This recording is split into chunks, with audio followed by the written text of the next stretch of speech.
നമസ്തേ. ഇന്ന് നമ്മൾ സംസാരിക്കുന്നത് കുമ്പളങ്ങ നീരിനെ പറ്റിയാണ്.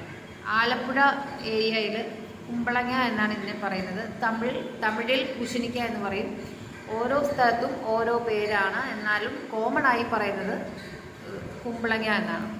കുമ്പളങ്ങ നീര് പതിവായി ഉപയോഗിക്കുകയാണെങ്കിൽ ശരീരത്തിൽ ഉണ്ടാകുന്ന പല പ്രശ്നങ്ങളെയും നാച്ചുറലായിട്ട് നമുക്ക് നിയന്ത്രിക്കാൻ സാധിക്കുന്നു. അതിൽ വളരെ പ്രധാനപ്പെട്ട ഒന്നാണ് മൂത്രാശയ സംബന്ധമായ പ്രശ്നങ്ങൾ. അതായത് മൂത്രത്തിൽ കല്ല്, യൂറിനറി ബ്ലാഡറിൽ ഉണ്ടാകുന്ന പ്രശ്നങ്ങൾ, മൂത്രം ഒഴിക്കുമ്പോൾ ഉണ്ടാകുന്ന വേദന, മൂത്രം പോയി കഴിഞ്ഞിട്ടുണ്ടാകുന്ന വേദന, പ്രത്യേകിച്ച് സ്ത്രീകളിൽ മൂത്രം ഒഴിച്ചു കഴിയുമ്പോൾ ഭയങ്കര നീറ്റലും വേദനയും അനുഭവപ്പെടുക. മൂത്രാശയ സംബന്ധമായ ഇത്തരത്തിലുള്ള ഏതൊരു പ്രശ്നത്തിനും കുമ്പളങ്ങ നീര് നിത്യേന പതിവായി ഒരു 3 മാസം ഉപയോഗിക്കുകയാണെങ്കിൽ മരുന്നിനോടൊപ്പം തന്നെ ഒരു നല്ല ഒരു ആശ്വാസം അവർക്ക് ലഭിക്കും.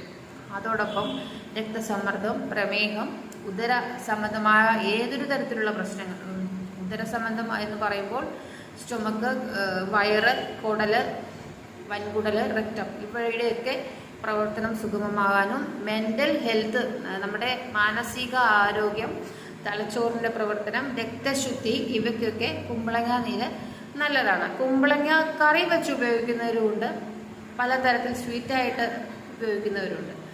അപ്പോൾ ഏറ്റവും അതൊക്കെ ആയിക്കൊള്ളട്ടെ. അത് കൂടാതെ ഒരു മരുന്ന്, ഒരു റെമഡി എന്നുള്ള രീതിയിൽ, ഒരു നാച്ചുറൽ റെമഡി എന്നുള്ള രീതിയിൽ കുമ്പളങ്ങ ജ്യൂസ് അടിച്ച് കുടിക്കുന്നത് ശരീരത്തിന് വളരെ നല്ലതാണ്.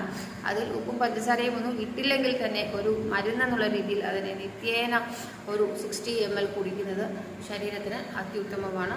അല്ലെങ്കിൽ നിങ്ങളൊന്ന് പരീക്ഷിച്ച് നോക്കുക. മൂത്രാശയ സംബന്ധമായ പ്രശ്നങ്ങൾ, രക്തസമ്മർദ്ദം കുറയാതെ ഇരിക്കുക, ഉദര സംബന്ധമായ പ്രശ്നങ്ങൾ, കുടൽ സംബന്ധമായ പ്രശ്നങ്ങൾ, ആർത്തവ സംബന്ധമായ വേദന കുറയ്ക്കാൻ, ഇതിനൊക്കെ ഈ കുമ്പളങ്ങ നീര് പതിവായി ഉപയോഗിച്ചാൽ വിട്ടുമാറാത്ത അത്തരത്തിലുള്ള പ്രശ്നങ്ങൾക്ക് ഒരു പരിഹാരമാണ്. നിങ്ങളൊന്ന് ട്രൈ ചെയ്ത് നോക്കുക.